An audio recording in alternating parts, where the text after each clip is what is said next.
Bienvenidos a Conversar, un espacio donde podemos ser lo que somos y no lo que los demás quieren que seamos. Qué gusto estar aquí. Estamos en víspera de celebración y sin más, sin promoción descarada ni nada, voy a presentar a una gran amiga porque hoy nos acompaña una de las autoras más queridas de la literatura mexicana. Ella nació en Monterrey, pero ha hecho de la escritura su forma de conectar con el mundo entero. Tiene una capacidad única para mezclar lo real con lo mágico y así ha logrado que sus historias, llenas de emoción, se conviertan en éxitos internacionales.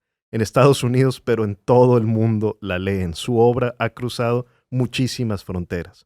Hoy celebramos El murmullo de las abejas, que está cumpliendo 10 años. Con nosotros, Sofía Segovia.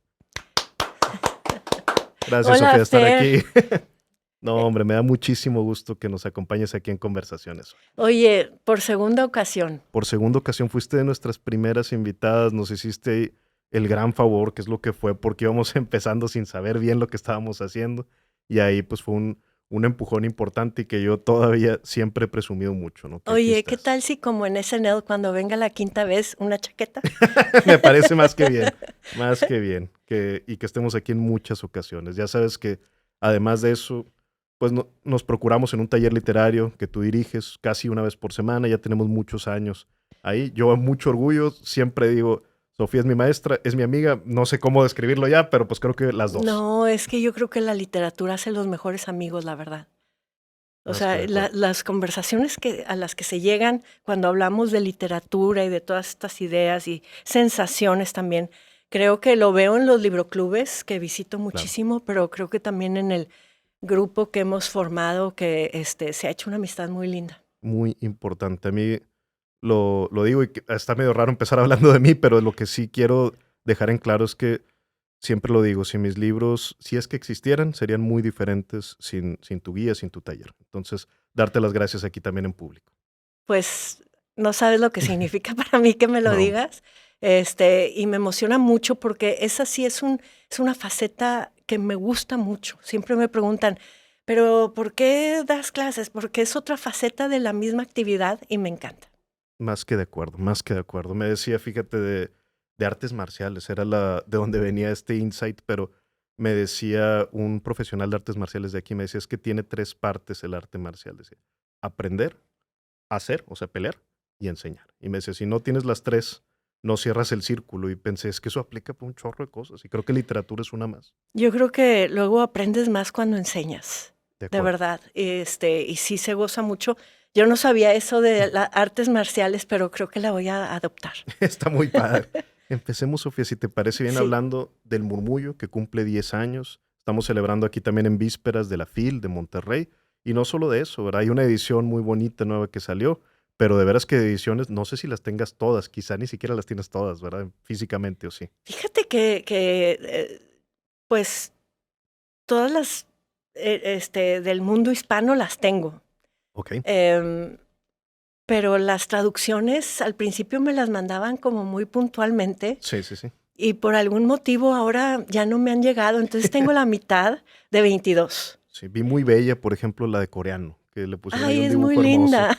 Sí, digo, físicamente no la he visto, nada más No, en imagen. alguien me fue a Corea y se metieron en una, librería y me Sí. mandaron la foto del libro y obviamente yo ya conocía la portada, me llamaba la atención porque se me hacía como muy diferente, Sí, claro. es muy diferente. Y lo que sucede es que me parece a mí que, y esto ha sido una experiencia bien interesante, es que de todas maneras cada cultura tiene hasta su estética, no digo Sí. su aesthetic, ¿verdad? Y se le enseñé a mis hijos en aquella ocasión, que mis hijos son más jóvenes que yo.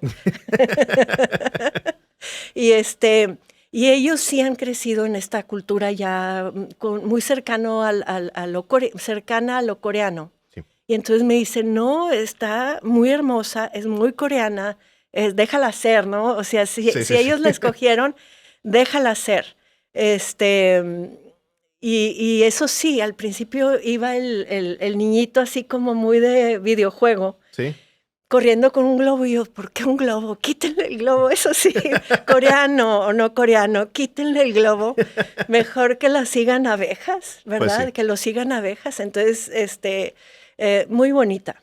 No, hombre, a mí, yo siento extraño de verlo, no me imagino tú que de repente, o sea, yo, por ejemplo, no sabía ni que existía el idioma lituano, hasta que ya supe que estaba también el murmullo en lituano, ¿no? O sea, ha llegado a muchas partes y sobre todo, algo en lo que me gustaría hacer a mí énfasis es que es una historia que arranca en Linares. Y eso sí, pues me imagino que fue tema de conversación propia y ajena y demás esa decisión de un lugar que pues no es París, no es Nueva York, es aquí neolonés, pero donde sí es difícil decir cómo va a ser universal una historia que esté aquí en una ciudad del norte de México. Es que hay que empezar por este hecho. No hay novela en la historia de la humanidad que no sea regional. O sea, Correcto. París, Nueva York, son regionales. Ujú. Entonces estamos muy acostumbrados a ciertas regiones que nos cuenten mucho sus historias,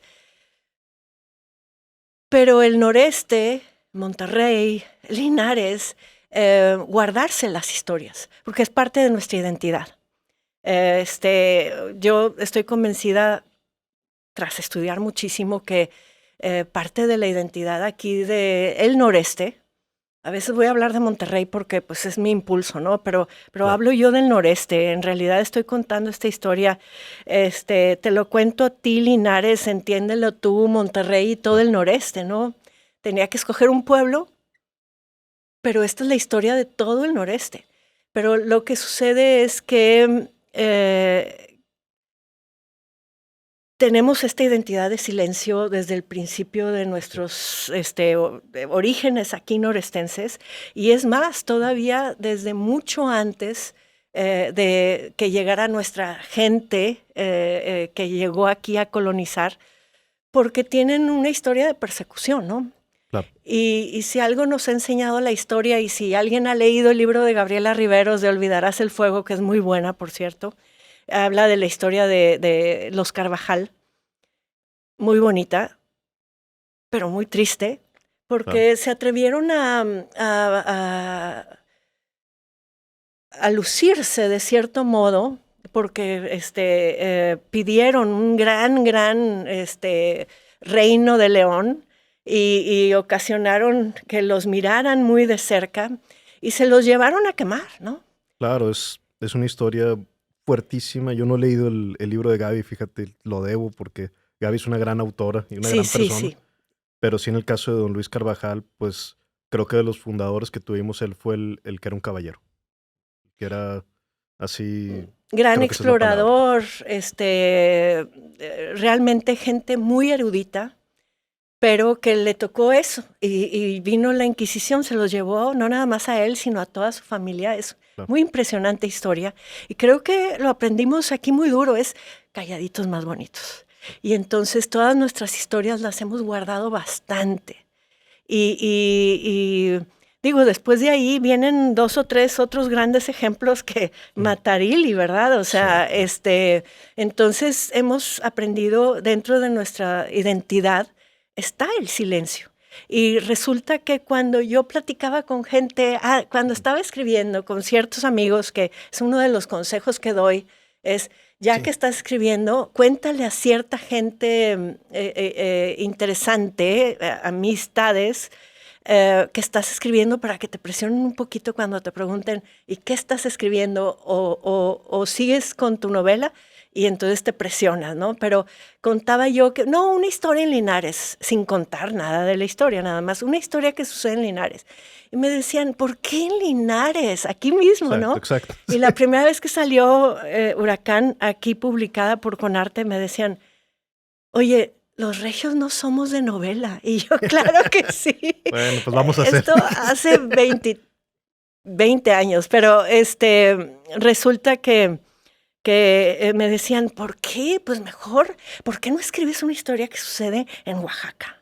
¿Y por qué no Como escribes una historia sí, te que entiendo. sucede en no sé qué Que tuviera lado? más como folclore o una idea así más como Más si fuera como que tenemos, una estética, se no sé. nos ha impuesto hasta una región que se vale contar. Sí es cierto, Y sí es cierto. yo, pues no, yo quiero contar Linares, ¿verdad?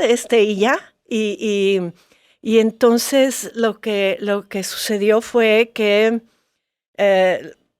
a diferencia de con Huracán, que pasaron muchos años entre una novela y otra, Huracán la mandé toda bien sobre, con remitente, que decía Sofía Segovia de Monterrey, y estoy segura, por lo que después supe, que por ser de Monterrey dijeron, o sea, ¿qué nos va a contar alguien de Monterrey? Los de Monterrey no cuentan nada, ¿no? Claro, sí. Pero esto es bien peligroso, Fer, porque el que no cuenta su historia permite que alguien más la cuente y mal, ¿no? O que si el que no cuenta, no cuenta. Sí, y entonces muy fácil lo descuenta, ¿no? Y entonces todo esto yo lo he ido intuyendo a lo largo de contar estas historias contrarias que me gusta contar. Esta de Linares, por ejemplo, y esta perspectiva, sobre todo la perspectiva. Y pensar que tal vez ahora nadie la va a querer publicar porque es una perspectiva contraria a la narrativa oficial. Pero resulta que, pues mírala, lo ordinario, lo regional, puede ser universal. Definitivo, creo que es algo, cada quien vemos el mundo desde nuestro tiempo, contexto, geografía, es muy potente cuando contamos las historias desde ahí. Sin embargo, claro, existe pues el prejuicio, y mientras más prejuicio, más se va reforzando eso y más difícil va siendo decir, bueno, voy a contar una historia que venga desde aquí, y no nada más en lo físico, sino en lo idiosincrasia, en la parte de perspectiva incluso de época, que yo sé que es algo que también te hemos admirado y te han criticado también fuertemente. Bueno, pero es que cómo pues es que la novela no se desarrolla en el 2025, ahora es un tiempo de revolución. Exactamente, es un ejercicio de mucha disciplina. Claro. Escribir esto así, o sea, en todo momento estar recordándote, yo estoy viviendo en mi época, pero estoy dejando mi cuerpo atrás. O sea, como somos los lectores, ¿no? Dejas el cuerpo atrás porque te quieres ir tal vez a la época de las, si vas al Clan Bear, o sea, ¿cómo se llamaba esa novela sobre los cavernícolas allá? Fíjate que no sé cuál sea esta puntualmente, pero claro, alguna que se algo desarrolla así, en la historia del Clan Bear, no me acuerdo cómo se llama en español y en inglés, así la estoy, pero no puedes pensar que ya tengan los instrumentos que usamos en la modernidad, ¿no? O que tengan la manera de apreciar las cosas como hoy, tal vez aprecian otras cosas. Y entonces en todo momento, como lo ejercitamos como lector, esto de me voy a ir a meter a otras vidas. Esto quiere decir, es aquella perspectiva, tal vez hasta el corsé que usan las mujeres o lo que sea, no podemos tener estos anacronismos porque luego resultan no creíbles. Y esta novela, de hecho, haz de cuenta que siempre, porque me han preguntado por ahí, sobre todo también en el mundo, en libroclubes que me invitan por todo el mundo y que me dicen, oye, pero ¿por qué Beatriz no es feminista? Y yo, porque es Linares 1910. No, es importantísimo eso que dices, porque hay ahorita, creo, y discúlpame que te interrumpa, pero como una percepción de que nuestros antepasados fueron peores que nosotros. Y eso es algo que nos hace muchísimo daño. A mí me encanta el personaje de Beatriz justamente por eso, porque, a ver, es un personaje fuerte, nada más que no es un personaje con el ojo de 2025 de feminismo. Exactamente. Ella está en el lugar que está, en su momento en el que está, en el rol que le toca, y lo hace muy bien. Y sí, es una mujer muy fuerte. Eso no quiere decir que sea feminista. Y les digo, lo que pasa es que como creadora tienes que pensar que hay ciertas cosas que se permite tener esta licencia creativa, claro, y en otras que no. Hay cosas que te pueden tumbar una novela, ¿no? Y resulta que yo he leído muchas novelas que digo, ya te tumbaste, o sea, porque esto no es creíble, no es viable, no es plausible. Y resulta que en esta novela, al mismo tiempo que Beatriz, hay un niño que es mágico, que habla con abejas, las abejas le hablan, le dicen que vaya para aquí, que vaya para allá, y eso sí se puede crear.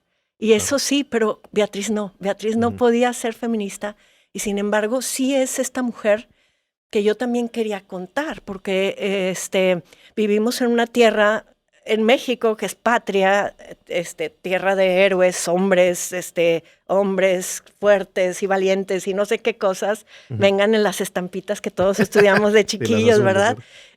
Pero también aquí en la región, pues somos tierra de hombres emprendedores y creadores de esto y del otro y así, y que siempre decía yo, y bueno, pues que dan a luz por generación espontánea o qué.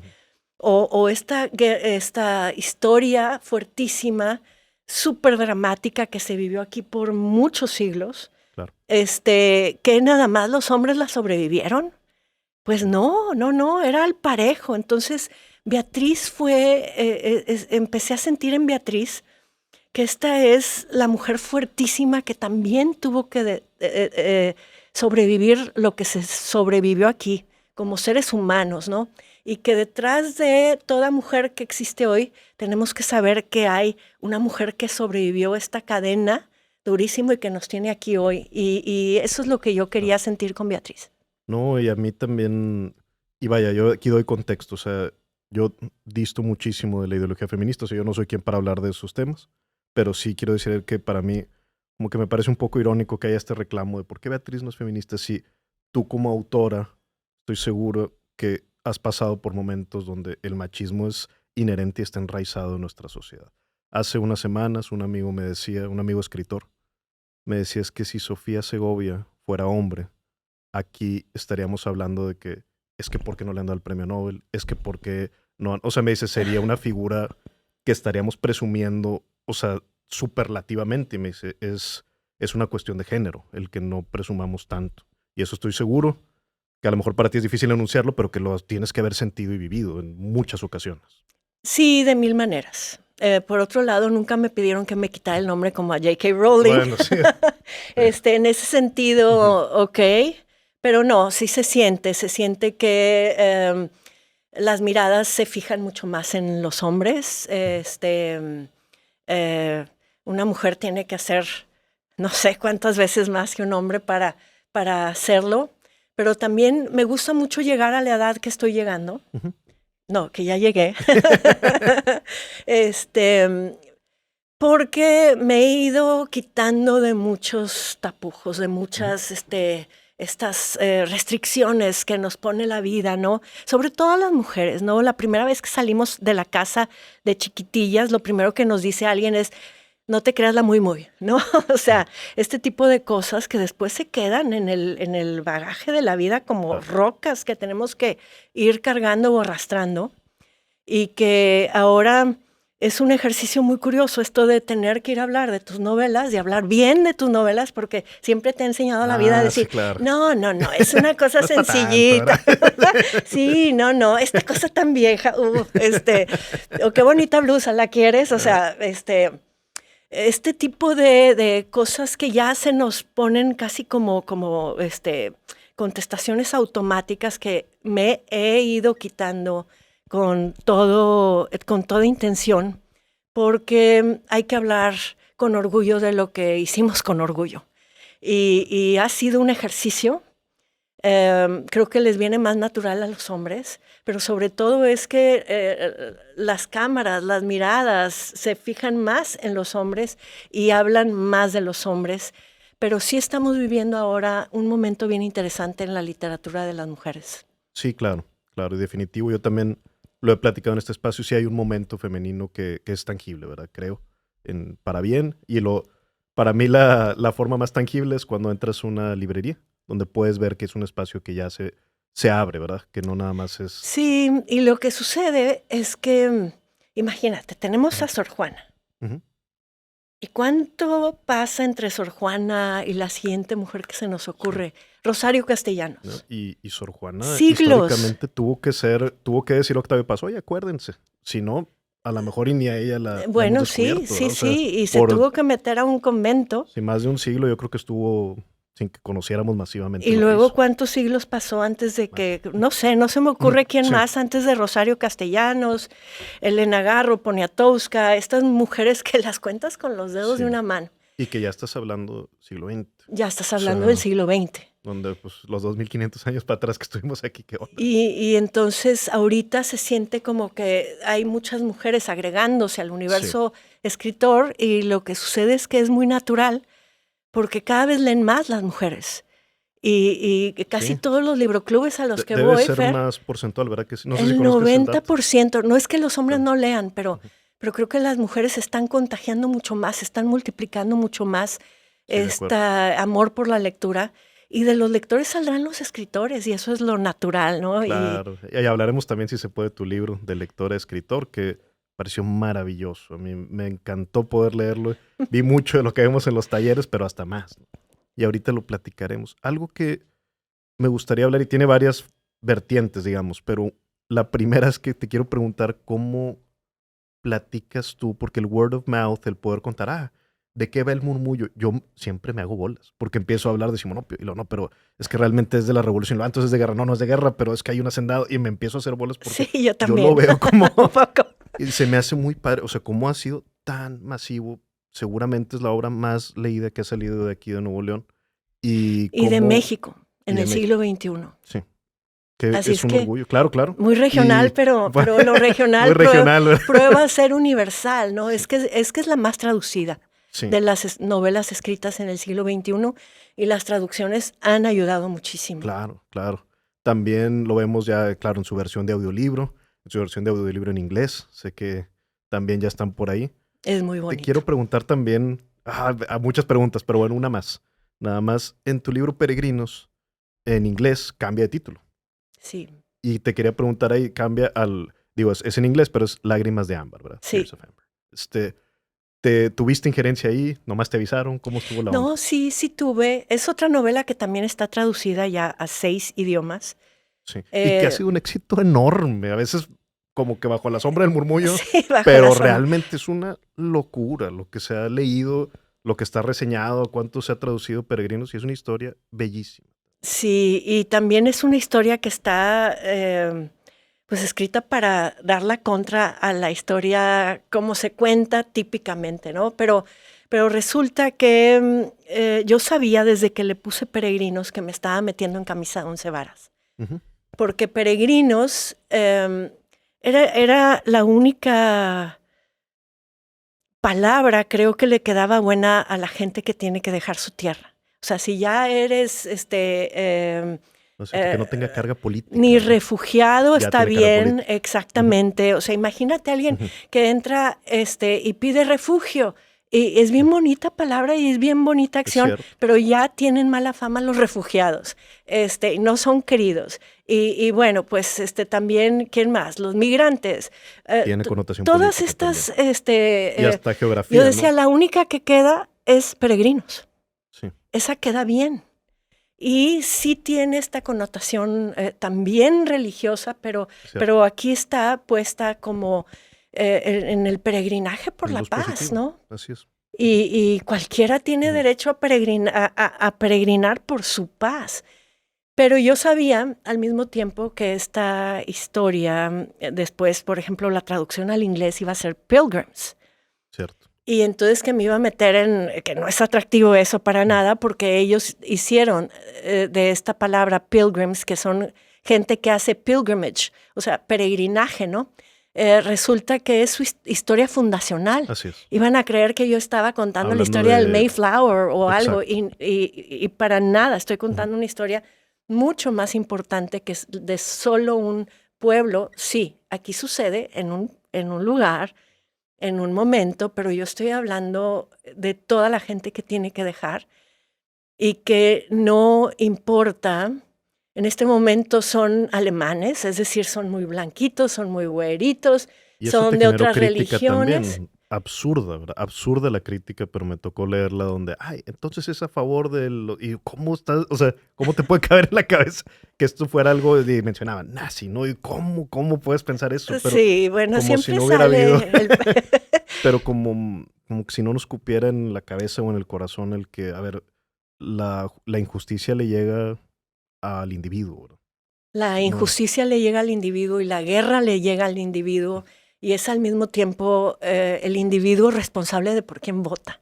Y esa es Sí. esta Ujú, historia, ujú. es la historia de esta región medio alejada de Alemania, cuando cuando nosotros, los lectores, ya sabemos que viene la Segunda Guerra, pero ellos no. Claro. Ellos votaron por un líder que los va a salvar. Y es Hitler. Sí. Y resulta que ya están condenados. Desde el primer párrafo Sí. yo ya estoy anunciando que están condenados porque esa tierra va a desaparecer. Solo porque votaron por lo cual es el peso de ir a votar, no es nada más cualquier cosa. Hay una responsabilidad ahí y un riesgo y una apuesta. Y entonces sí es la historia de la Segunda Guerra Mundial, que yo creo que es la historia de la humanidad más contada, pero contada desde el punto de vista de los alemanes. Porque resulta que si te pones a ver todas las películas Inglourious Basterds o todas estas que has visto, todas las que nos imaginamos, o los documentales o todas, casi todas vienen desde el punto de vista del ganador, que son los gringos o los aliados, y siempre ponen al malo, al perdedor, pues lo cuentan como quieren, ¿verdad? El ganador cuenta la historia, lo cuentan como pierden. Vemos la otra edad, vemos al diablo por outsourcing, haz de cuenta, está en otro lado. Exactamente, y todos traen así su uniforme y todos gritan igual, y todos no sé qué, pero no te muestran que al mismo tiempo hay niños que acaban de nacer, que hay mujeres que lo único que quieren es mandar a sus hijos al colegio, este tipo de cosas de la gente común, ¿no? Pero contar al perdedor y contarlo completo es muy incómodo para el ganador. Claro. Porque después lo abandonaron al perdedor, ¿no? Y no me refiero a los soldados allá en Rusia o lo que sea, me refiero a niños, mujeres y ancianos. Y entonces esta historia que quise explorar sin abandonar las otras verdades, que es, ahí está lo del Holocausto, solo que contado desde el punto de vista de los alemanes hasta que se enfrentan con esto. Yo no quería negar verdades para nada. No, preciosa la novela, creo que es muy justa en su forma y también debe haber requerido un nivel de investigación que ni me quiero imaginar, Sofía, cuántas de haber leído y preparado para esa parte, porque sé que tiene una precisión impresionante. Y el atrevimiento para darla la verdad es que también hubo mucho miedo. Sí, sin duda. El atrevimiento para dar la contra, pero ¿cómo puede dar la contra cuando quieres contar la infancia? O sea, lo que yo quiero contar aquí en esta historia es el derecho a la infancia a existir en paz, ¿no? Donde quiera que esté. En este momento son niños alemanes, hablan alemán, son güeritos, blanquitos, lo que sea. Pero en el momento que yo estaba escribiendo esta novela, estaban pasando por México todas estas caravanas. O saliendo de África hacia Grecia, cómo el mundo siempre se ha tenido que mover, pero depende de quién lo vea, los migrantes son juzgados o son expats, ¿verdad? O sea, si eres güerito, eres expatriado, pero si eres moreno, entonces eres un invasor, etcétera, y jaulitas y todo lo que sea, ¿no? Entonces, esta novela lo que fui yo quería sentir lo que es esta migración forzada, este exilio forzado, este éxodo de tu tierra, porque te arrancaron de ahí para sobrevivir, y entonces ver que la verdad, ¿sabes qué descubrí, Fer? Yo creo que ha de haber 1000 filósofos que lo han puesto en algún texto, pero yo lo descubrí viviendo esta novela, es que solo hay 2 razones que alguien quiere para abandonar sus raíces, cortar sus raíces, que es hambre o violencia. Y es el común denominador de todo ser humano. Y esta es la historia más antigua, más presente y más futura. Mientras siga habiendo hambre y violencia, la gente va a tener que moverse como del campo de Chiapas ahorita, que hay tanto movimiento, ¿no? Porque no se puede estar allá en paz o de donde sea. Y entonces, pues sí, yo no quería darle una connotación gringa a esto, para nada, de Pilgrims. Y entonces sí hay aquí un elemento muy hermoso en la novela también, en que las lágrimas de Ámbar se hacen muy presentes en un cuento que le cuenta un personaje a otro. Y en esta región que llegan las lágrimas de Ámbar o los pedacitos de ámbar con las olas del Báltico hacia la tierra, ¿no? Entonces, hay muchos elementos aquí, sí, es durante la guerra, y hay gente que quisiera ver también magia aquí, pero a mí ya me pareció que había suficiente magia con las coincidencias que tienen estos dos personajes en particular, el niño y la niña, que al final, pues ya verán. Sí, claro, ¿en qué termina? Bueno, sobreviven, claro, Sí, porque sí. además son personas que yo conocí aquí en Monterrey, sobreviven. No sabía si se podía decir eso, por Sí, eso no te quería preguntar así abierto, pero sí, sé que Está eso es perfecto. lo extraordinario de lo extraordinario, ¿no? Pero Sí. lo que no voy a contar es que la aventura fue, y aquí es cómo se sobrevive esto. Estos eventos tremendísimos, cómo logras sobrevivir y todavía sobrevivir con una chispa en el alma, ¿no? Con una chispa en el corazón, todavía dispuesto a amar y a vivir y tratar de ver la vida con esperanza cuando la guerra y la deshumanización te mataron la infancia. Sí, más que de acuerdo. Es una gran historia. Y me quiero devolver tantito, Sofía, porque nos brincamos el pitch del murmullo. Ah, el pitch. ¿Cómo le cuentas a la gente? La novela más o menos va de esto, ¿verdad? O más o menos esta es la promesa de la premisa, vamos a decir. Ok, ahí va, pero sí, a veces también me quiero ir a contar el puro Simonopio y la pura familia. Que sí, también es que Simonopio, es una novela compleja. Sí, luego es el protagonista. No realmente, pero se roba la novela, pero ay, y así nos vamos yendo. Sí. Todo es una novela en ese sentido que tiene capas.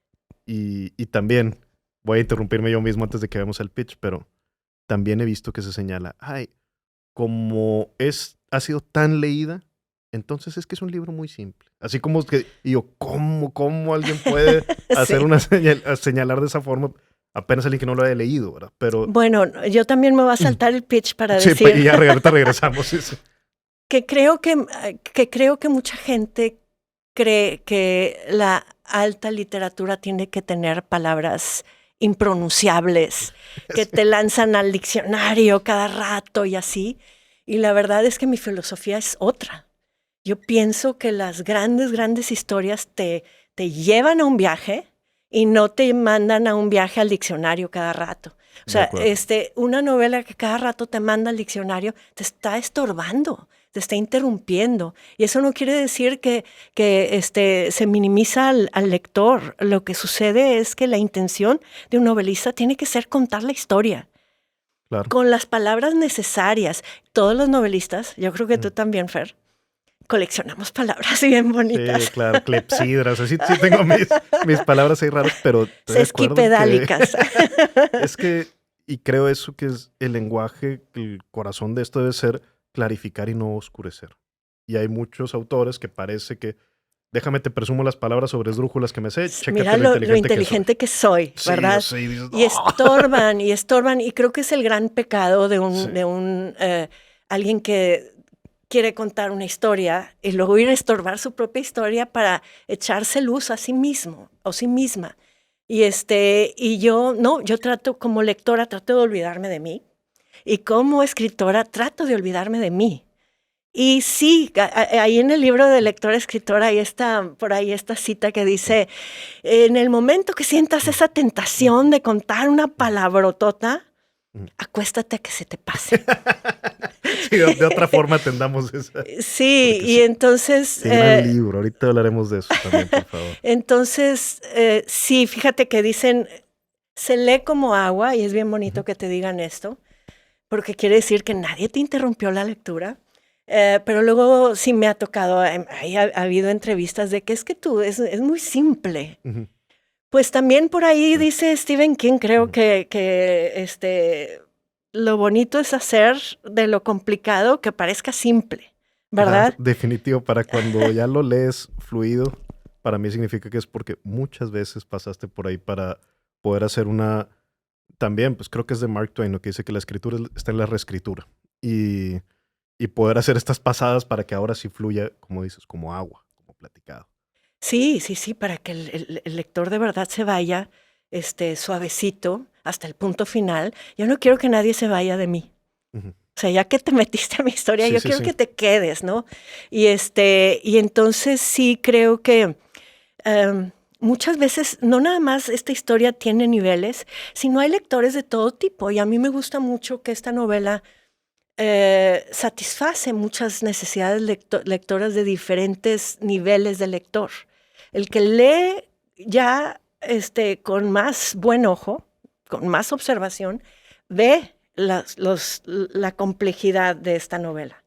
Es una novela compleja en su estructura. Así es. Ahí está la complejidad de esta historia, ¿no? Y fue muy complejo hacer que todas las partes embonaran y amarraran muy bien. Esa es la complejidad aquí en esta historia, pero si nada más la leíste y todavía hay gente que me ha dicho, es la primera novela que he leído en mi vida y me fascinó y es la que me hizo lectora. También ese es un nivel muy bueno para leerla. Claro que se puede también leer así, porque la trama es muy buena.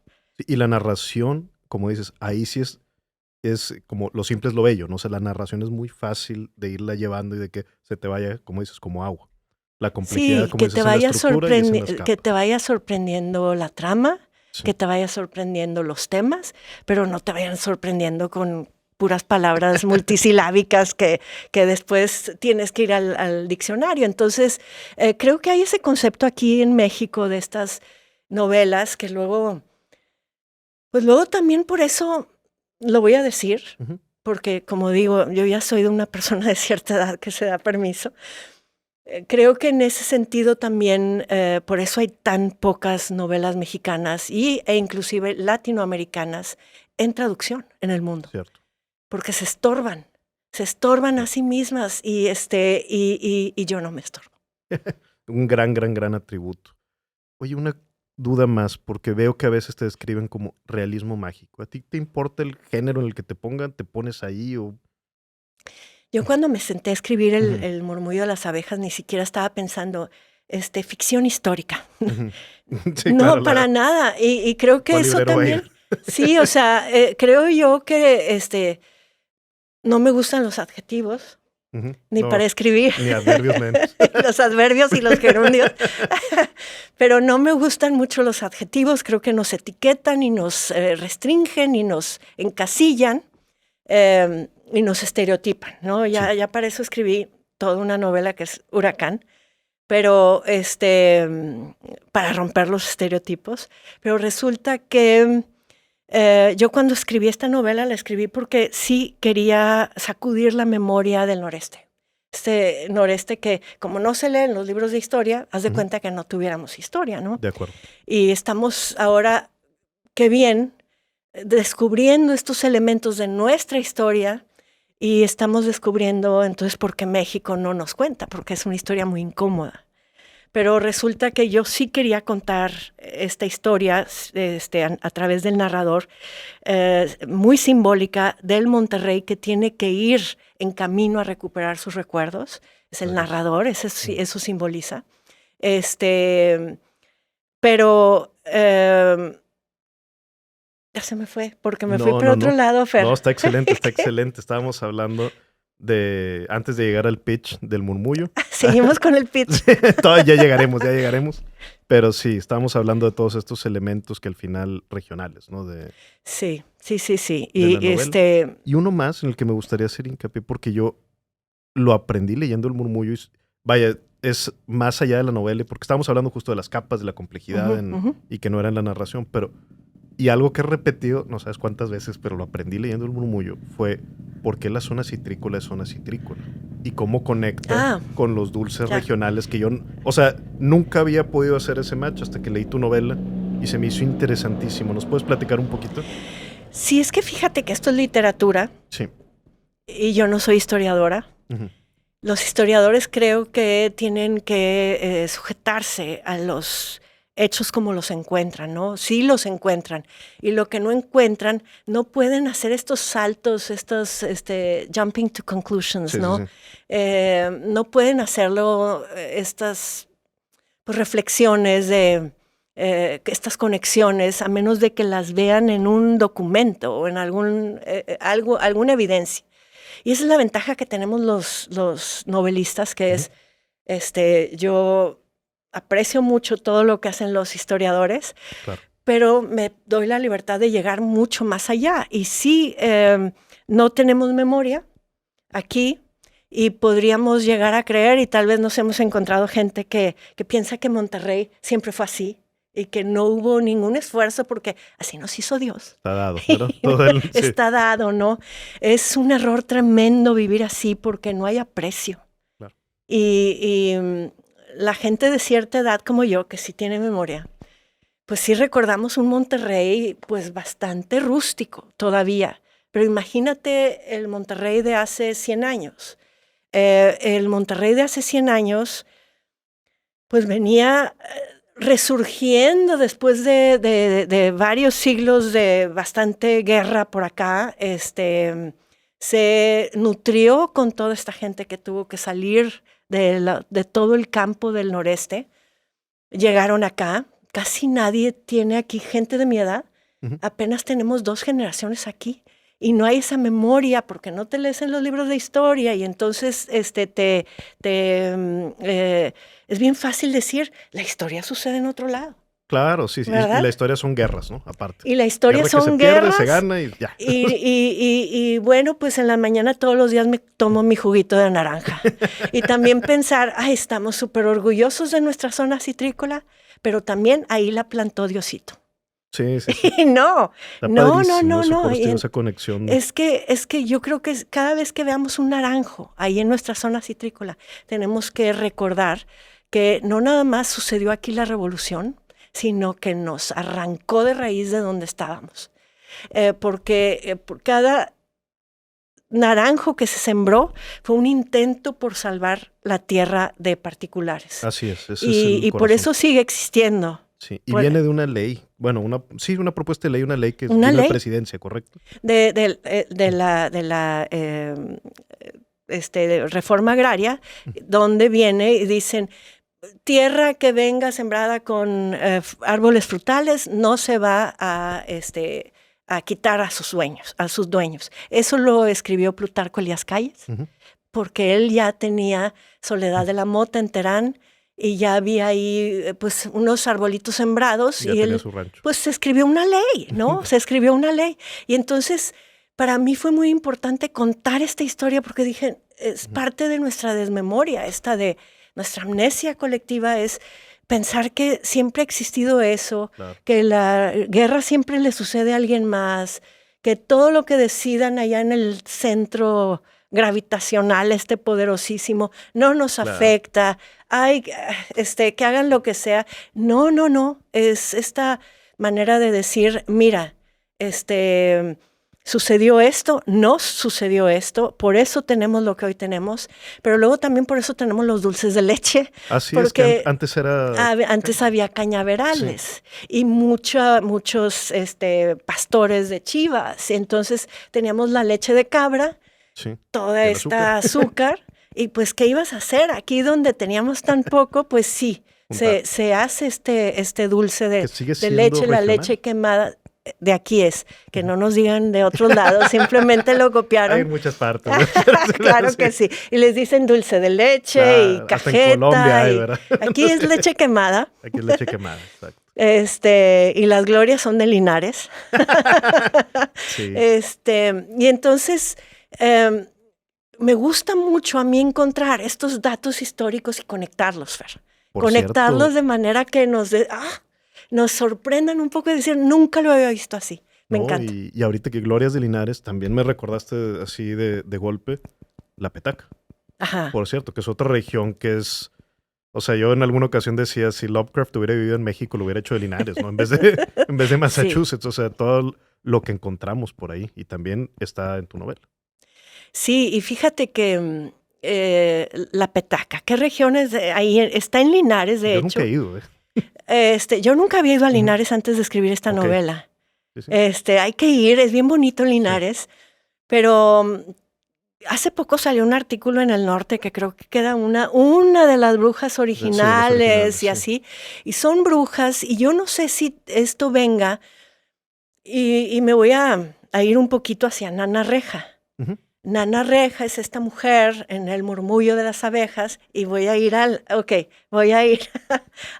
¿de qué va El murmullo de las abejas? Sí. Un día la Nana Reja oye un llanto muy lejano que ningún oído humano se supone que debería de escuchar. Es un llanto de un bebé.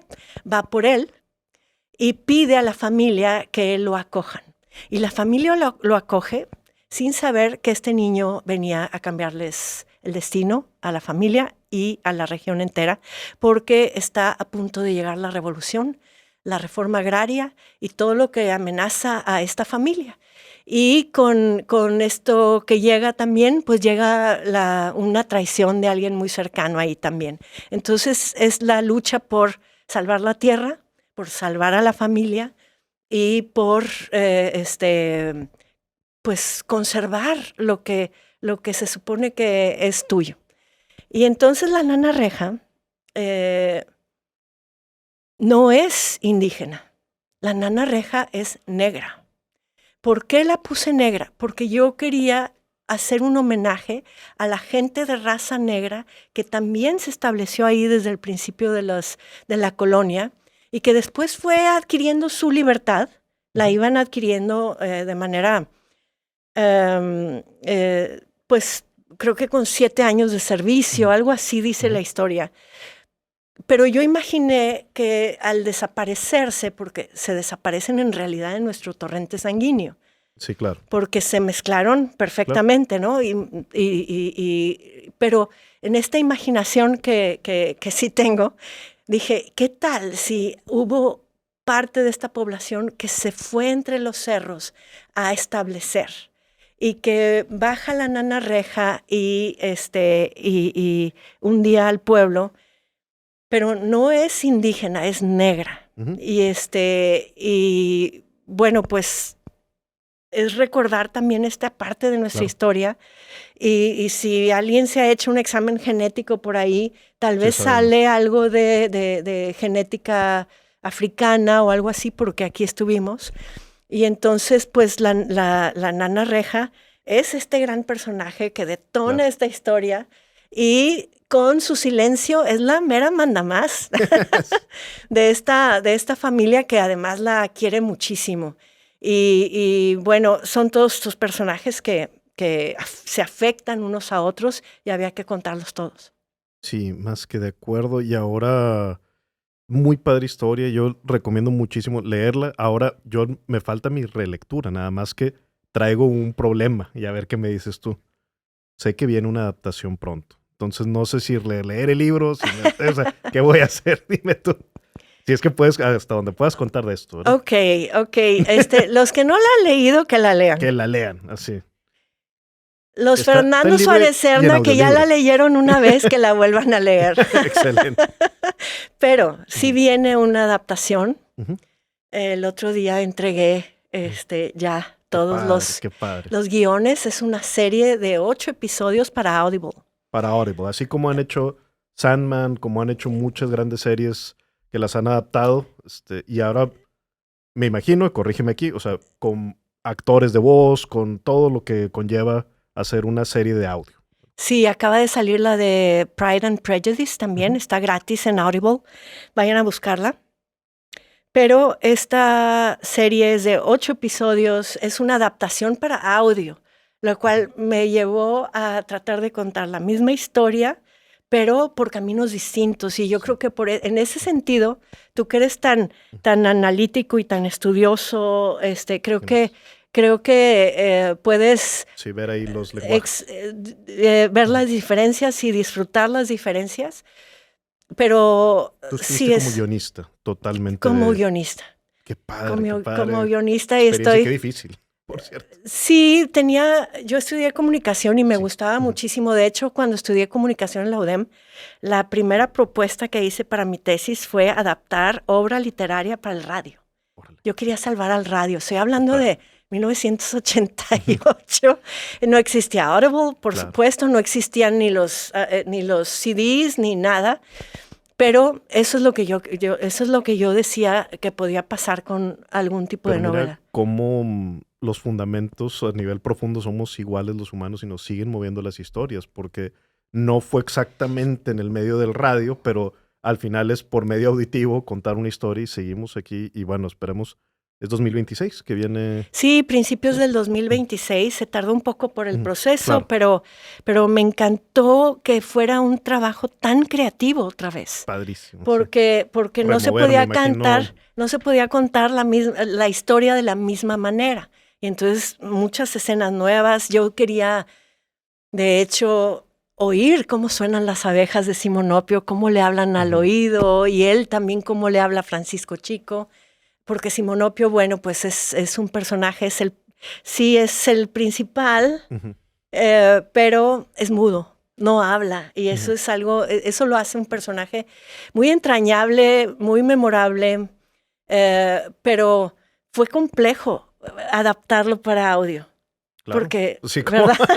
Sí, claro, el peso del silencio. Pero creo que salió muy bien. Padrísimo. Y entonces, bueno, pues ahí viene, no sé, enero, febrero del 26. Perfecto. Pero sí los invito a leer la novela luego, y entonces van a tener mucho más murmullo de las abejas. Oye, platícame también porque esta edición de 10 años, y debía de tenerla aquí, no la tengo, pero trae ilustraciones bellísimas también. Esta nueva edición hardcover, ahí platícame cómo estuvo para ti, si fue sorpresa estar viendo las imágenes para ti misma, cómo estuvo esa parte, porque Fíjate sí que al ver que ya venían los 10 años y ver la editorial hacer esta propuesta de una edición especial de colección, quedó tan bonita, pero sí. primero me hicieron muy partícipe del proceso.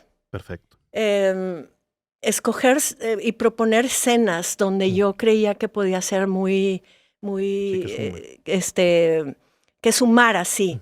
Pero luego también, qué artista. Y yo sí quería que fuera un mexicano. Me gustaba mucho el que ilustró la portada de la edición de, pues una edición allá en Europa, una edición preciosa, preciosa, también muy bonita. Él ilustra mucho también libros de Harry Potter. Me gustaba mucho, pero después me gustó mucho la idea de que fuera un ilustrador mexicano. Y me enseñaron varios, pero el murmullo tiene en sí un espíritu, ¿no? Y Gabriel Pacheco, bueno, me conquistó el corazón, me conquistó la imaginación. Y cuando ya me mandó todas las ilustraciones, bueno, me robó el aire. De verdad Claro. que se me fue el aire. Están muy hermosas. Dio exactamente al ambiente del murmullo increíble. Y luego, pues además, tiene pasta dura, lo cual es difícil aquí en México. Ese es un gran esfuerzo que hizo la editorial. Y luego, pues son muy pocos que salen en pasta dura. Pero luego también tiene una introducción de Carla Welfenbein, esta autora chilena, ganadora del premio Alfaguara, pues hablando sobre el libro de manera también súper generosa, que le agradezco muchísimo. Y luego, pues también unas notas más modernas mías, 10 años después, ya con mucho más visión de lo que este libro ha significado para los lectores, lo que les llama la atención. Entonces ahí mi comentario sobre la novela y lo que ha significado para mí. No, padrísimo. Hay que hacerse entonces del libro. Y bueno, libro, audiolibro, vendrá adaptación. Te quiero preguntar también hasta donde se pueda, porque sé que por el impacto de tu libro tiene que ya haber sucedido. Y estamos viendo muchas adaptaciones para Netflix de muchas obras de Gabriel García Márquez, de libros, de todo. Sé que medio ha sucedido. Entonces, ¿qué ha pasado con el murmullo? ¿Qué has decidido? Todavía no. Pues he tenido que tener mucho cuidado. He tratado de ser muy paciente para esperar a la persona o al equipo correcto para hacer esto. Ha habido muchas propuestas desde hace mucho. Yeah, sí.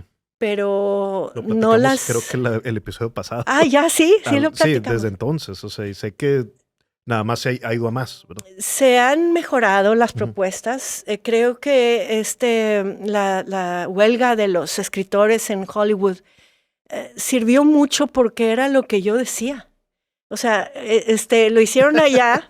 Háganlo ustedes, gringos. Aquí yo lo trato de aplicar. No, bueno, no es que se aplique, sino que les digo, ya ven, tengo razón. O sea, no puede ser que lo que necesiten es contenido llamémosla una novela contenido. Ay, no me gusta esa palabra. No, ya lo sé, pero es contenido. Sí. Así es como nos van Quieren historias para contar, contenido para una película, pero no aprecian al que creó el contenido, ¿no?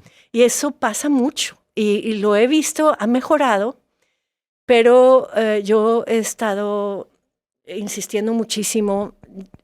Me han insistido y me han mejorado ofertas, pero siguen sin ser lo correcto porque pienso yo que si yo recibo regalías con un libro y voy a recibir regalías ojalá, con esta serie que va a salir, pues ¿por qué el escritor, escritora, el creador, creadora de contenido no puede aspirar a recibir también regalías por medio de que alguien más haga la película, ¿no? Entonces... Sí, a mí me parece obvio, y no lo es. No es nada obvio. Wow, eso no es nuevo para mí.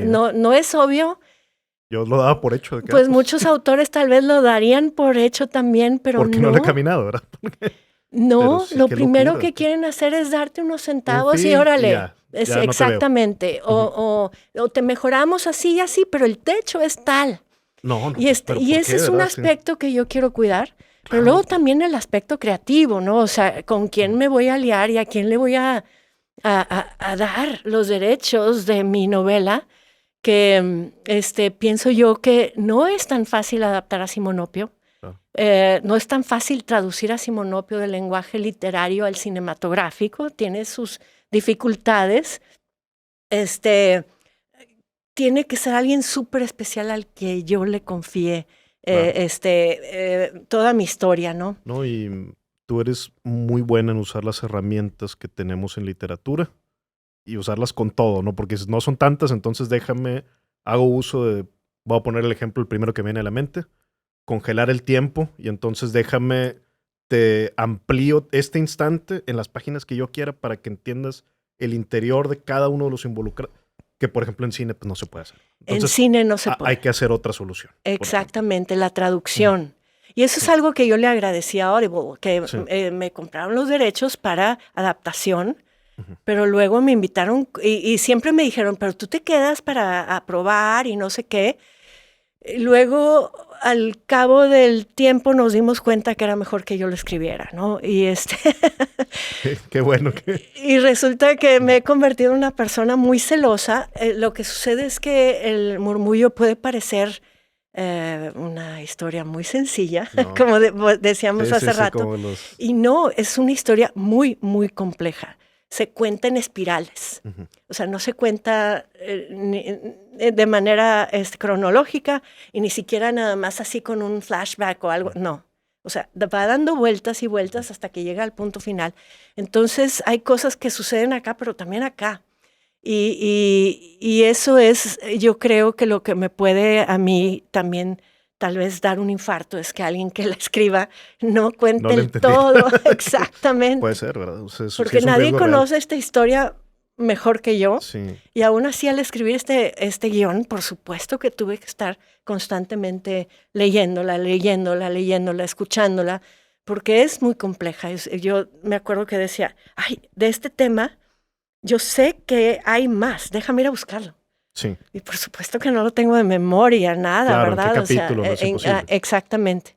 Claro que por eso el murmullo de las abejas tiene esos títulos en los capítulos, para saber más o menos de qué trataban, porque son 100 capítulos. No muy largos capítulos, pero son 100. Y resulta que ya iba como en el 15 y dije, ya no me acuerdo qué va en qué. Ya me acuerdo. Pero sí, claro. Y hay una consistencia que es necesaria, ¿verdad? Que es, sobre todo en ese nivel de profesionalización que ya te requiere el más alto nivel, vamos a decir. Y una duda más, si esta adaptación, tú la ves que tiene que ser primero en español y después en inglés o el idioma que venga, o estás abierta, por ejemplo, a que si viene directa la adaptación en inglés, pues pudiera ser también. No estoy cerrada a eso porque yo también manejo el inglés muy bien y me parece que el mundo entero maneja el inglés. Y déjame decirte, Fer, que cuando mi novela salió traducida al inglés, pues se me abrió el mundo entero. No, O sea, definitivo, el inglés fue- abre el mundo. Entonces, yo, la verdad, pues yo sí aspiro en grande. Sí, Y sí, yo yo sí también así quiero lo creo. que el mundo entero lea esta novela, pues también un día que se haga, porque yo sé que un día se va a hacer, si no en el plazo de mi vida, tal vez a mis hijos les vaya a tocar, Estoy seguro que, bueno, pero No, ya ya estoy, estamos en eso, pero también tienes un punto bien interesante. Lo dice Guillermo del Toro, y dice, como escritores puedes todavía, que cabe en nuestra vida aquí terrenal y todavía tienes algo de chance de que te lean, ¿verdad? Y a muchos autores les pasa, ¿verdad? Que después el impacto sigue, ¿verdad? En ese sentido, a través de nuestra obra. sí, porque las novelas son, si funcionan, Claro, volviendo a ese tema, que funciona una buena historia, no tiene fecha de caducidad, tiene más fecha de caducidad el ser humano, ¿no? Y entonces, pues yo sí pienso en esos claro. plazos sin plazo.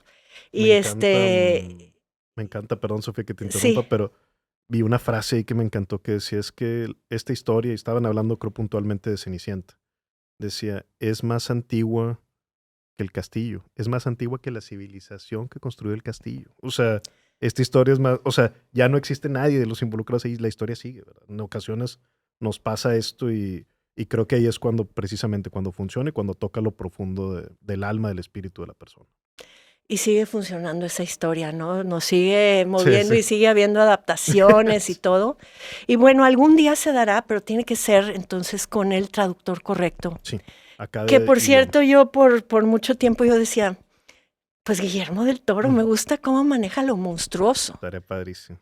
Me gusta mucho cómo Sí, maneja de una mirada tan humana a lo monstruoso. Y bueno, Simonopio es alguien que a ciertos que lo miran puede parecerle monstruoso. claro, sí sería interesantísimo bajo la mirada de Guillermo del Toro ver qué hace con Pero Simonopio. está muy ocupado, Guillermo Bueno, del ahorita Toro. está ocupado, Yo pero creo que hay que tener fe también que podemos encontrar claro, diversos talentos, nuevos talentos, pero sí, me queda muy claro que en lo que suceda yo quiero estar muy involucrada. más que de acuerdo, qué padre. Algo que dijiste ahorita muy interesante, que al traducirse a inglés se abren puertas. Y es algo que en México vemos con muchísimo recelo. Yo lo veo desde la comedia, que es donde más me toca ir físicamente a Estados Unidos a trabajar, Ujú, pero ujú. también mucho en México. Y algo que yo siempre digo en la comedia, pero me voy a permitir y creo que aplica también para la literatura, es tenemos mucha influencia anglosajona y eso es de cuenta que se cree en Texas, se cree y yo, "Ay, es que realmente a nivel físico tenemos cercanía, pero también a nivel cultural y nos enriquece mucho la mezcolanza que hacemos aquí sin perder nuestro filo mexicano, vamos a decir, pero sí con todas esas ideas que vienen de forma global, ¿verdad? Cuando estaba escribiendo el Ujú. libro el 50 aniversario de la UDEM, Claro, el pasado como memoria del futuro, me tocó entrevistar a varios dreamers que habían llegado a la universidad, que por cierto fue la primera que hizo todo el papeleo para que pudieran hacer la transferencia acá y que fuera legal sus estudios. Y me encontré con un muchacho que vivía desde niñito en Colorado y estaba acá. Y le preguntaba yo, ¿que tú qué crees aquí de Monterrey, que México? Y me dice, bueno, es que Monterrey no es México. Porque ya fui el otro día a Oaxaca y ujú, eso sí es México. Y le dije, sí, oye, sí es Monterrey es México. México. Sí. Solo que no todo México es igual. Hay, Somos muy hay, diversos. hay muchos Méxicos en México, ¿verdad? Eso sí, Y no se nos olvide que Texas no era de México, era del Nuevo Reino de León. así es. Nosotros tenemos esta historia ancestral con Texas. Con Texas, con Cuando, Tamaulipas, con cuando se Coahuila, que perdió somos lo mismo. Texas, lo perdimos todo el noreste, perdimos Texas. Sí. Eran nuestros primos y nuestros Mm. compadres y sigue siendo esa misma historia. Y luego además, físicamente, los cerros hacia el sur, qué infranqueables son. Ujú, O sea, nuestro camino hacia el norte es mucho más fácil también, ¿no? cierto. Pero el primer cowboy de la existencia, pues estuvo aquí en Nuevo León. Y después el primer cowboy de Texas también era de aquí de Nuevo León y se llamaba Blas de la Garza, pero en el siglo Ah, XVII. bueno, de ahí venimos. No los originales, Sí, sí, sí. pero un Blas de la Garza Ah, ok, fue... ok. Sí, no el... No, ya ves que como son Claro, nos ponemos a ver. sefarditas, Sí, le heredan el nombre al nieto, sí. Ah, no ¿verdad? sabía. Sí, los judíos normalmente Normalmente es sin apellido, ¿no? no le pueden pasar su nombre, pasar el nombre a un hijo que les nace de alguien que sigue vivo. Eso es lo que más sabemos de los judíos. Sí. Pero los sefarditas, de abuelo a nieto, sí. Ok, Y sí, entonces- y empiezan a tener apellido, creo, en 1400 y cacho. Antes ni apellido, era soy tal, hijo de. Sí, Y- ven, quién sabe qué, se Sí. llamaban, y además todavía en esta época a veces se apellidaban como la mamá, como el tío, Sí, como, claro. o sea, era El bastante apellido- raro y es bastante difícil de seguir, pero sí, el primer Todavía existe en Nuevo León capitán, aquí eso, ¿eh? el primer capitán de un fuerte de Texas, que se decidió a quedar en Texas y pidió una merced para poner su rancho Santa Petronila, se llamó Blas de la Garza y era de acá, ¿verdad? Órale. Y entonces tenemos todo eso y sí, pues sí tenemos esta cercanía, pero fíjate, cuando salió el murmullo de las abejas, y sí voy a llegar al punto, No, hombre, ahí vamos, pues, divirtiéndonos. cuando escribí el murmullo de las abejas y cuando lo iban a publicar, que Sí. deciden nombrarlo el descubrimiento literario del año. Hay varias razones por las que yo creo que sucedió. Para empezar, en ese momento, todos escribían de narcos. Cierto. Era una tendencia. Sí. Que Lo por recuerdo, cierto, ¿no? yo digo, si está de moda, no escribas de la moda, ¿no? Yo también lo creo. Pero creo que de todas maneras hay mucho celo aquí por el español, por lo mexicano, que tiene que ser puro y de raza pura, no puede ser güera. Sí, es cierto. Y mira, ya con eso estoy así como pisando callos, pero además creo que tienes que leer al boom. Ujú. Y nada más el boom. Y entonces hay esta lectura muy estrecha, muy estrecha. Y yo pienso que la lectura para un autor tiene que ser abundante y muy amplia. Sí, Y creo que aquí lo que nos pasa en Monterrey es que no le tenemos miedo a hablar inglés, a tener otros caminos. Y yo creo que parte de lo que me ha sucedido es que mi lectura ha sido bastante amplia en géneros, sí, en definitivo. idiomas. Yo leo en 3 idiomas, pero también en permitirme estas avenidas mentales a la hora de escribir. Además, yo estudié en el Colegio Americano aquí en Monterrey, imagínate. Cierto, desde la formación, la más primera, vamos a decirle, viene también ese permiso de, oye, pues también existe lo que viene del inglés. Pero ¿no? yo pienso, ¿qué no hace más rica una persona tener 2 idiomas? Claro. ¿Y qué no hace una persona más rica tener 3 idiomas? Pues claro que sí. Y si los tienes, ¿por qué no los quieres usar? ¿Por qué va a estar prohibido usar? Entonces yo creo que también por eso, creo que mi literatura suena un poquito distinta. Creo que tiene ritmos Sí, el ritmo. muy latinoamericanos, muy mexicanos, pero de repente ¡zas! Otros ritmos porque llegué a lo que quise contar. Sí, más directo. Porque dentro de mí tengo todo lo que he leído y entonces yo no le tengo miedo a de repente encontrar la frase perfecta en inglés, luego ponerla en español, luego digo, eso sonó a pocho, y no me refiero a pocho, me refiero a esta frase, esta expresión, esta cadencia no existe en español, déjame encontrar la manera de... Sí, lo vemos mucho en los talleres. Que a veces decimos, no, espérame, estás hablando en inglés. Estás hablando en inglés, en español. En español. Y sí, no es eso a lo que me refiero. Me refiero a que el español y el inglés son 2 idiomas que llegan a contar lo que quieren contar, pero por caminos bien distintos. Claro. Y entonces, ¿por qué no voy a usar el inglés para tratar de contar acá? O por ejemplo, los ritmos de cierto tipo de literatura que se lee más en inglés que en español, que... Sí. Bueno, apenas está surgiendo la fantasía mexicana o la ciencia ficción de Genaro Martínez, por ejemplo, pero que no es lo más común. Y entonces creo yo que no tenemos, como en Oaxaca, otros idiomas, ¿no? No tenemos aquello.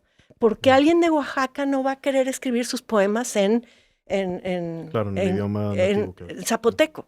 O en todos, porque son infinitos, ¿no? Sí, el de los naturales, aquí hay Y Bueno, 1500 nosotros municipios.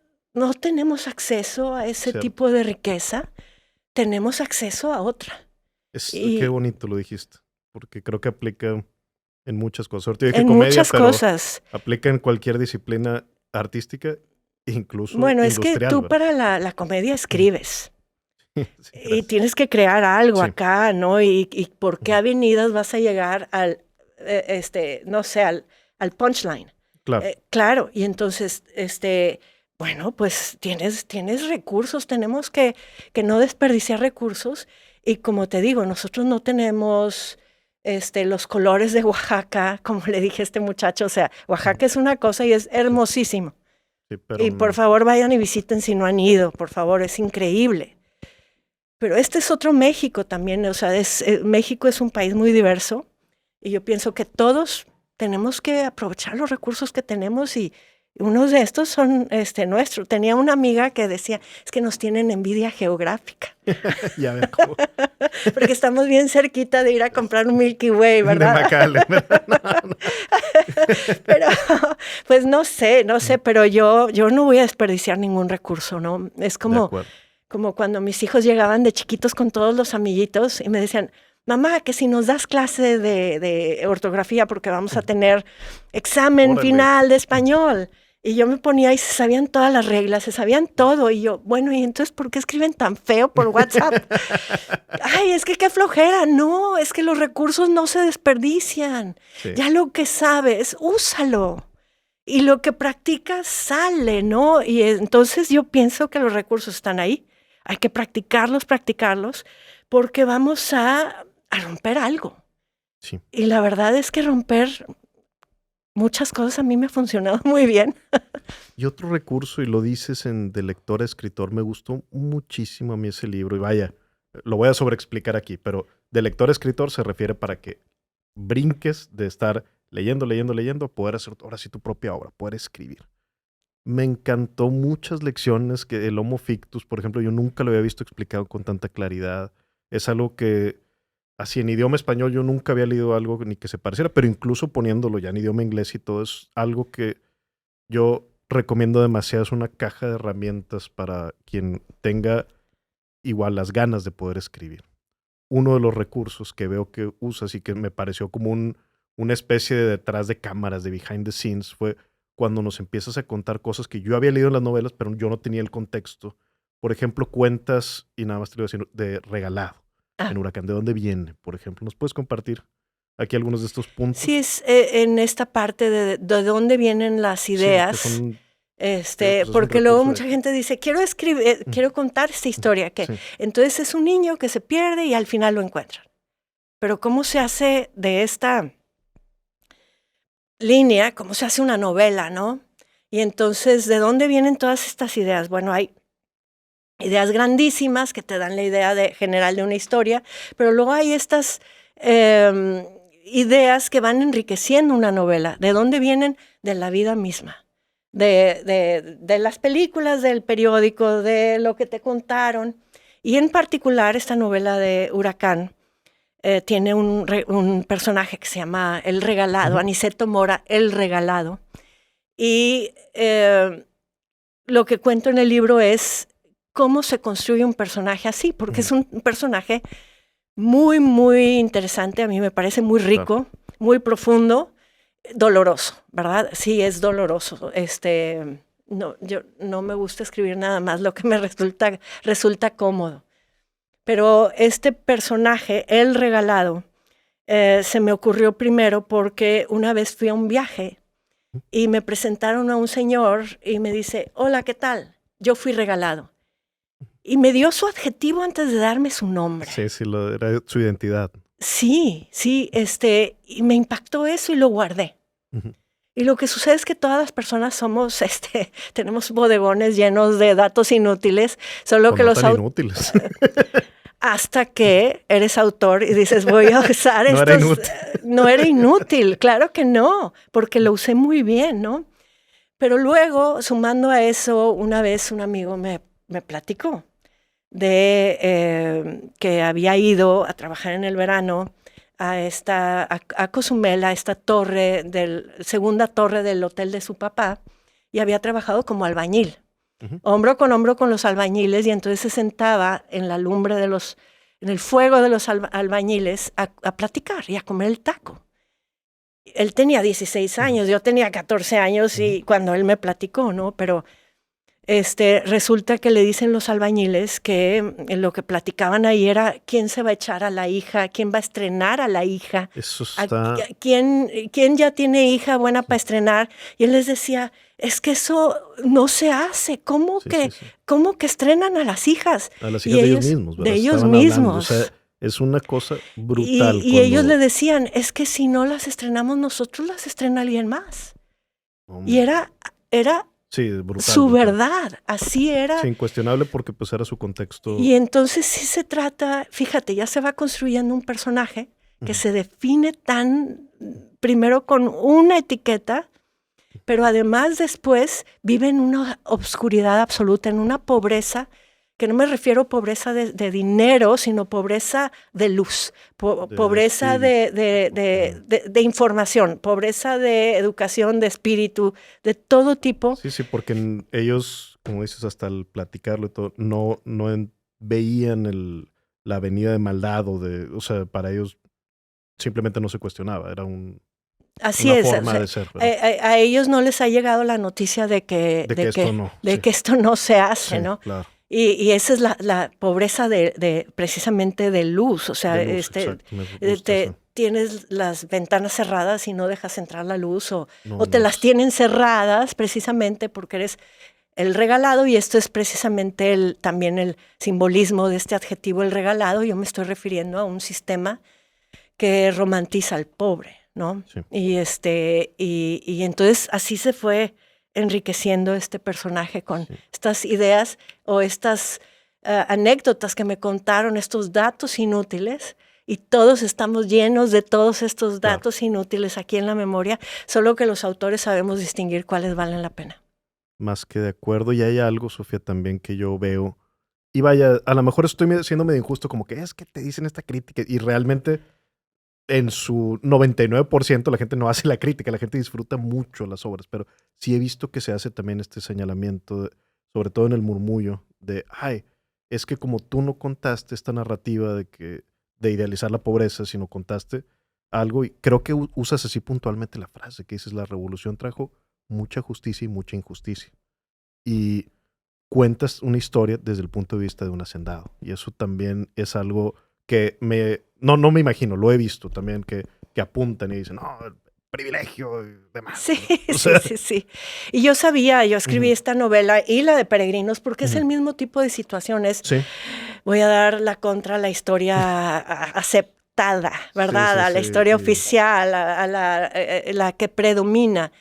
Y quiero contar todo lo que se ha borrado, incluida la mujer, pero el noreste, pero también el hacendado, el perdedor. O sea, yo estoy contando en el murmullo la historia de los perdedores. De los perdedores nunca se cuenta, ¿no?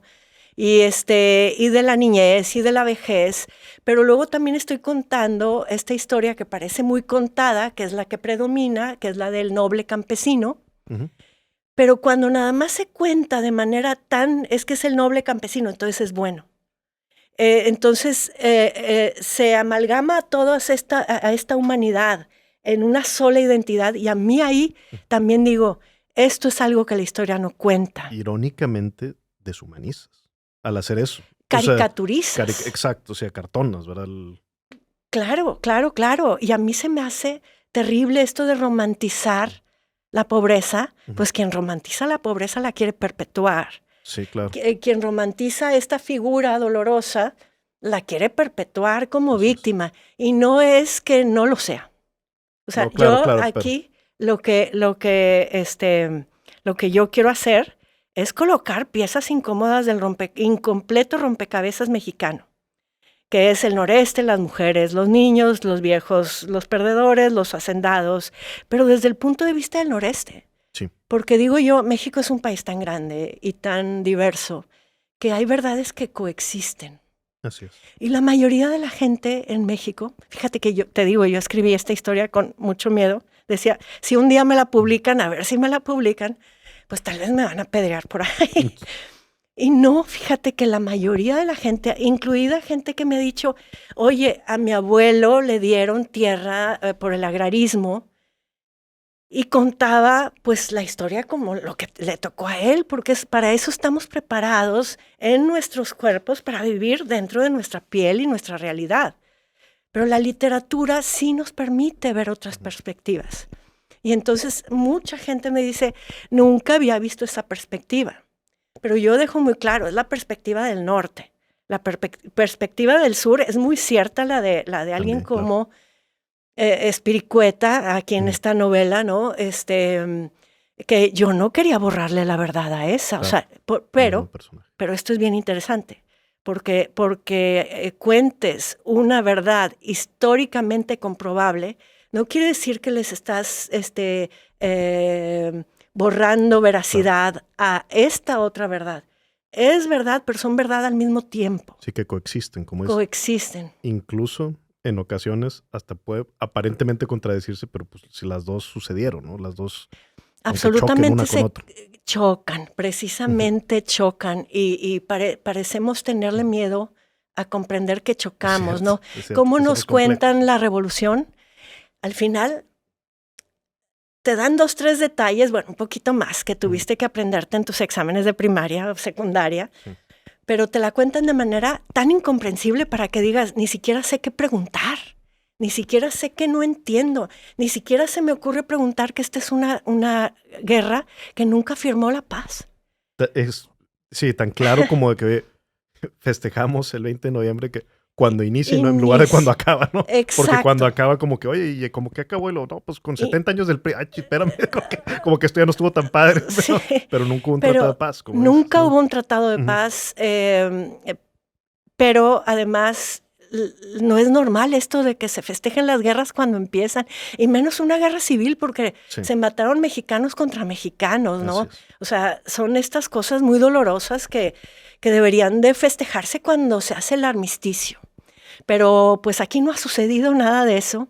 Y entonces, qué interesante que cuando pones una pieza incómoda, que se ha barrido bajo la alfombra, la pones sobre la mesa para que acomode, surgen estas preguntas porque acá, por medio de la literatura, logras preguntar y decir, por medio de los personajes, no entiendo nada. Y que la demás gente diga, pues sí es cierto, no entiendo nada. Y que ojalá plantes estas preguntas también, por ejemplo, como pues la reforma agraria, claro que se tenía que hacer algo por los del sur, pero la reforma agraria en el noreste no era algo que se fuera a comprender. Y Fer, simplemente la semántica de la palabra trabajo, pues depende de dónde eres. Así ¿verdad? Es. Sí. Porque y la puedes ver con emoción negativa o positiva, ¿verdad? Exactamente, porque si eres del sur, claro que la vas a ver con emoción negativa, porque no nada más te esclavizaron a ti, sino esclavizaron a toda tu cadena ancestral, ¿no? Y no nada más los españoles, sino, tengamos que ser honestos, también los mexicas, para atrás, sí. Para atrás y para atrás, pues esclavizaron pueblos. ¿Y qué quiere decir para un pueblo esclavizado el trabajo? Pues sometimiento y subyugación y humillación y palos y todo eso. Y entonces es obvio que estas grandes civilizaciones que crearon grandes ciudades y edificaciones increíbles, que hoy las llamamos ruinas, pero no eran ruinas, hayan perdido todo y que después lo único que deseaban era tierra y libertad. Sí, lo explicas de forma muy clara y muy bella. Fíjate, me gusta no lo había dimensionado, visto de esa forma. Es que en este país tenemos que empezar a cuestionarnos el cómo nos cuentan la historia para poder empezar a decir, espérame, sufragio efectivo, no reelección. Esa guerra se hubiera acabado en 6 meses. Se acabó en 6 meses. Sí. Pero luego sí, pero es que tierra y libertad. Bueno, es que eran 2 guerras distintas, ¿verdad? Y luego empiezas a meter más jugadores y 3 guerras y 4 guerras. Exactamente. Donde y lo que sucede es que obviamente que en el sur, cuando vivían en este sistema económico de hacienda, de la tienda de raya, súper cruel, búsquenla si no saben cómo se manejaban en las tiendas de raya. Sí, una forma de... Pues casi claro que esclavitud. necesitaban un rescate, Sí. ¿verdad? Pero en el noreste no existió eso. Y acá en el noreste, con nuestro antecedente histórico, que también lo llevamos en nuestra cadena ancestral, esta de el que trabaja sobrevive, y el que trabaja se gana el respeto, dignifica, el trabajo es progreso, el trabajo adquiere semánticamente este significado positivo, ¿no? Y entonces en este choque, imagínate que llega este sureño, que es Espiricueta, huyendo un poquito antes de la revolución, huyendo de su hacienda, llega al noreste, huyendo de su hacienda y de su trabajo, ¿no? Y llega al noreste y lo rescatan y generosamente le ofrecen trabajo. Y entonces ahí hay esta disonancia tremenda y esta incomprensión y esta tendencia que tenemos a estereotiparnos. Sí. Y ese momento único también que el personaje vive donde dice, si no es ahorita, ya no fue. Entonces, sí. Esa tentación que tiene. Pero el coraje de, vengo huyendo del trabajo y me ofreces trabajo, es que tampoco entiende a dónde llegó.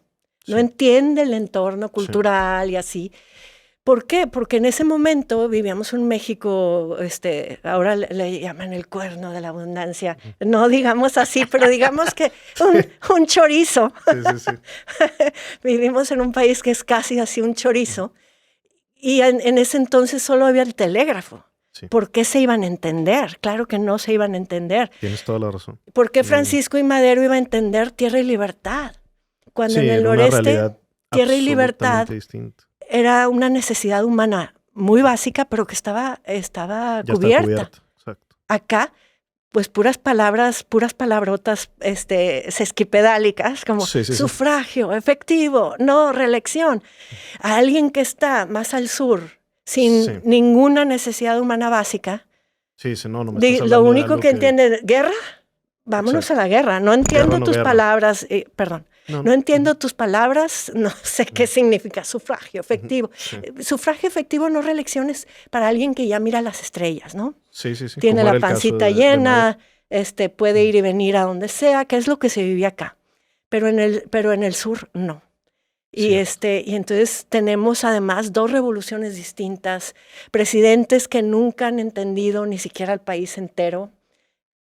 Y creo yo que ya 115 años después ya es momento de que podamos entender nuestra diversidad, comprenderla, aprender unos de otros y dejar de estereotiparnos. Los del sur son quién sabe qué. No me gusta repetirlo, pero y los del noreste son, o los de Monterrey son así, y en el puro estereotipo no explican nada, ¿no? Hasta ridiculizan. Pero si lo ves de manera histórica y lo comprendes, tal vez empiezas a cambiar algo.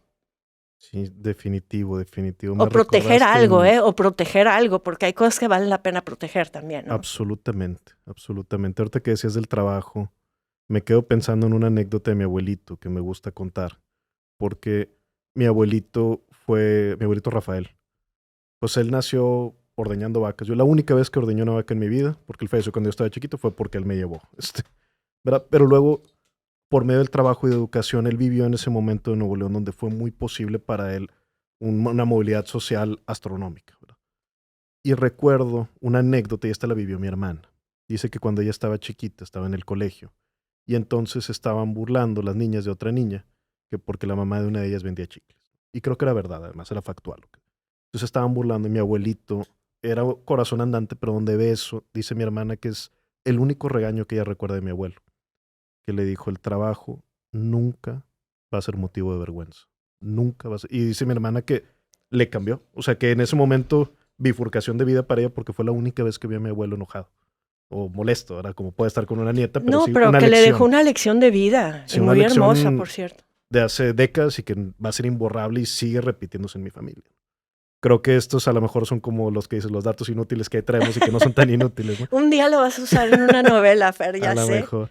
Por cierto, y me gustaría antes de irnos que cerremos quizá con eso, Sofía, porque tú cuentas también de tu propio abuelo, de una emboscada que vivió y donde también retomas Bueno, y es que volviendo a esta figura romántica que se cuenta del del campesino víctima, Ujú. noble, automáticamente es noble, pero yo pienso que eso le quita también agencia y le quita libre albedrío, y no es cierto. O sea, todos los individuos tenemos derecho al libre Ujú. albedrío, y en las novelas, en mis novelas, mis personajes tienen Ujú. derecho a su libre albedrío. Cierto. Y lo que pasa es que esto que te digo que no se cuenta de ese campesino es que también fue detonador de grandes violencias, ¿no?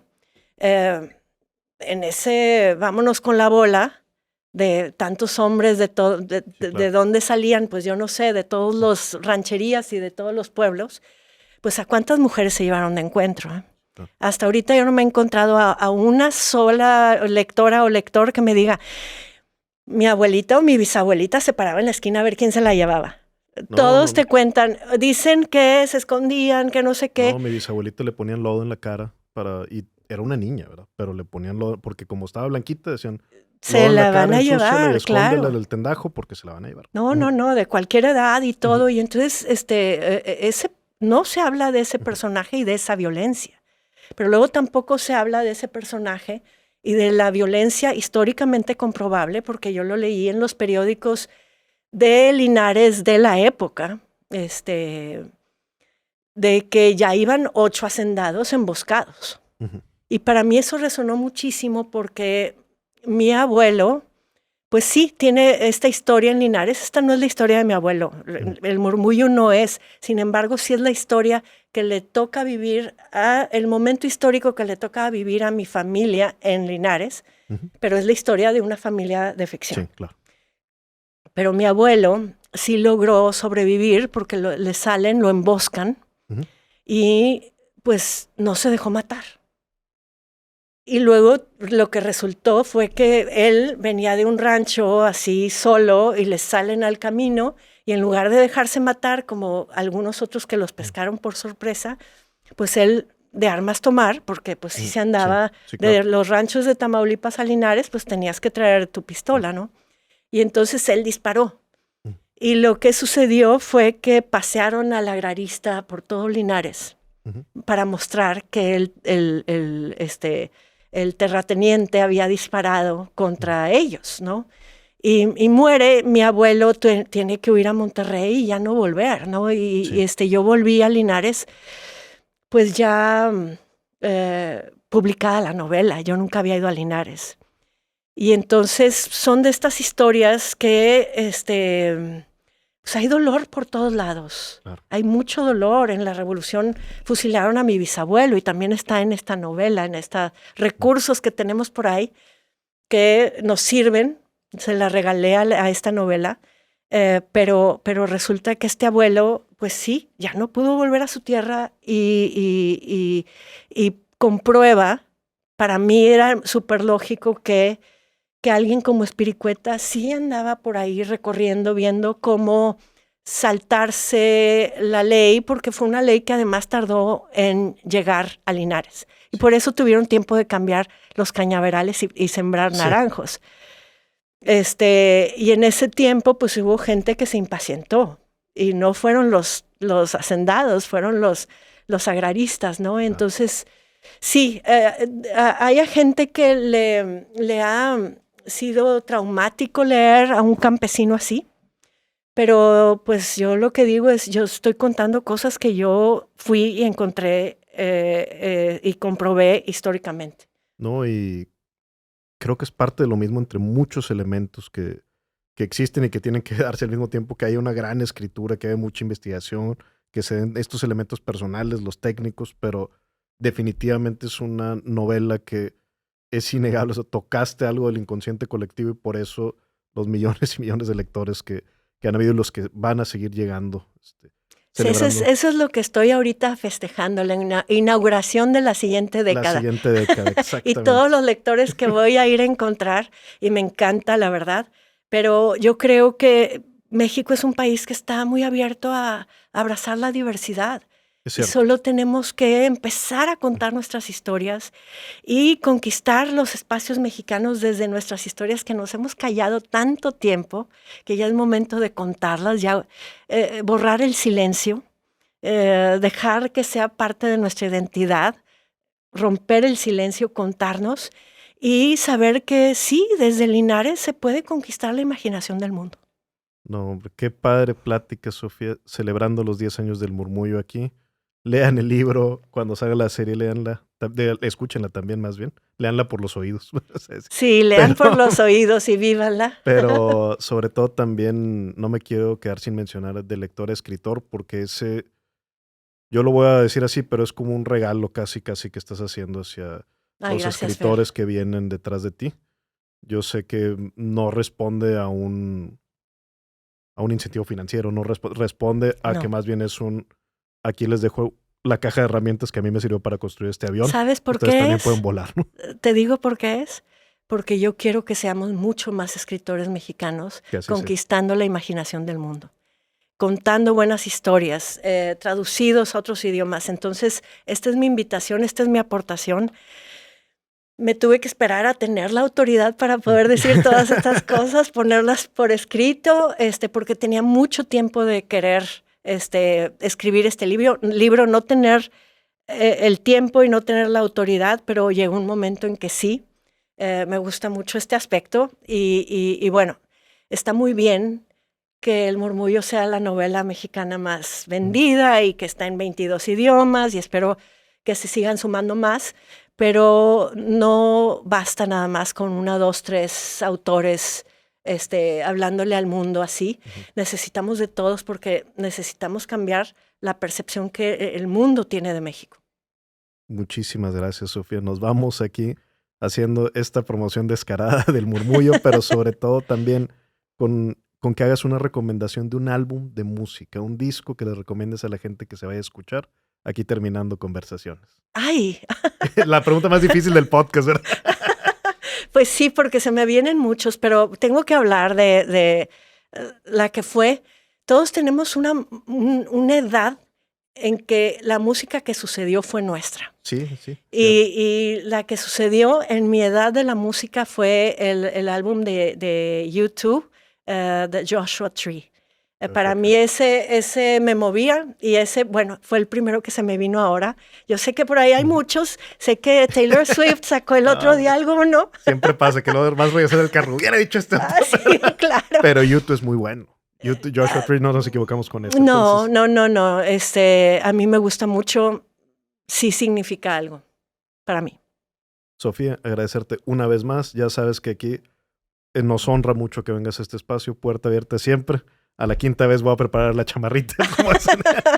Agradecerte de verdad muchísimo esta plática.